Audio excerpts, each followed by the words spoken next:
What are we doing here? And where are we gonna go? It's like we just woke up one morning and then it's welcome to the show. Don't ask any questions, just go with the flow. Make as much money as you can and try your best not to get broke. Copy everything you see on the TV, from the hairstyles to the clothes, and don't think too often, just do exactly as you're told. And if you ever get confused, then just turn towards the alcohol. You'll still hear your thoughts, then just turn up the radio as you learn to live a lifestyle of drugs, sex, and rock and roll. But in all honesty, I just need to know, is there more to the cycle than growing and getting old? Living and dying just to leave behind a happy home and a whole lot of property that somebody else is going to own. I just really need to know before the casket's closed, 'cause I'm not willing to gamble with my soul, nor am I ready to take any chances. These are just simple life questions and I'm just searching for some answers. Like, what are we doing here? And what is our purpose? How did we get here, and who made us so perfect? And what happens once we go, or is this world all really worth it? Questions we don't answer because apparently we don't really have to. There's no purpose to this life and our existence is merely natural. Then in that case, please let me ask you, did you create yourself, or was it somebody else who had fashioned you? 'Cause you're a being that's impeccable, faultless and unparalleled. You're a product of supreme intelligence and I'm merely being rational. For there isn't a camera on this earth that can come close to the human eye, nor a computer that can compete alongside the human mind. And if the whole world was to come together, we wouldn't be able to create a single fly. So many signs, yet we still deny. As science tries to justify that all this could come from none, when it's a simple sum. 0 plus 0 plus 0 cannot possibly ever give you 1. So from where did all this order come? But everything has its origins, a maker, a creator of its own. I mean, the only reason you're watching this video is because somebody had to press upload. So we can believe in the Big Bang, but I'd rather believe in He who caused it to explode. Allah, the creator of everything along with every single soul. The ever-living, the master, the only one who is in control. Unlike his creation, beyond our imagination. And no, he's not a man, nor does he have any partners in association. He's on his own. And no, he did not ever leave us alone.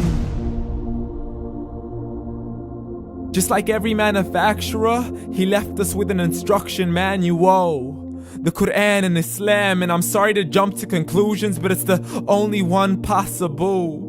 The only definition of God is the one and only supreme being. It's logical, a book with 0 contradictions, with miracles that are both scientific and historical, all revealed over 1400 years ago.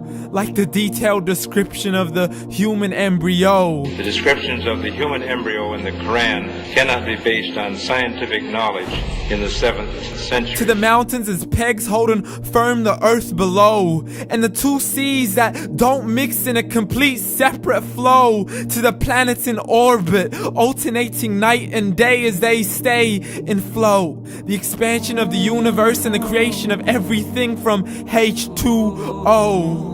To the stories of the past and the preservation of Pharaoh. To identifying the lowest point in the land where Persia defeated Rome. The gushing fluid that created man in the glands between the ribs and the backbone. And not a word has changed, it's still the same. So please explain how all this was known over 1400 years ago. To a man who couldn't read or write, as he would recite whatever the angels spoke. And if you still don't believe, please try to come up with something that's even close. But you can't, so we took God as a mockery and his messengers as a joke. Muhammad could not read or write. How's somebody who can't read or write gonna start a religion? Dismissed his scriptures as legends and tales of the ancient folk, as we live life according to our whims, desires, and hopes. saying this life is the only home we will ever know. We will live then die, then simply turn to bones. YOLO! Correction, after the grass dies, the rain arrives and it regrows, and Allah promises to do the same thing to your very soul and bring you back from your very fingertips to your toes, as the all-seeing supreme being watches us so close, and we are surely being tested in our wealth, our health, and our self, and everything that we've been blessed with. So believe, for we will surely be resurrected and be brought back to our Lord and account for every single deed, as He hands us our books and orders us to read. From the bad to the good and everything in between. You yourself are sufficient for your own accountability, so don't be mad at me. You are the one who thought He wouldn't come back to me. I gave you a whole life long to search after me, but you were busy in all that which was temporary, so read. And glad tidings to all those who believed, and if you disbelieve, read. And don't let that day be the first day you find out what your life really means. Read.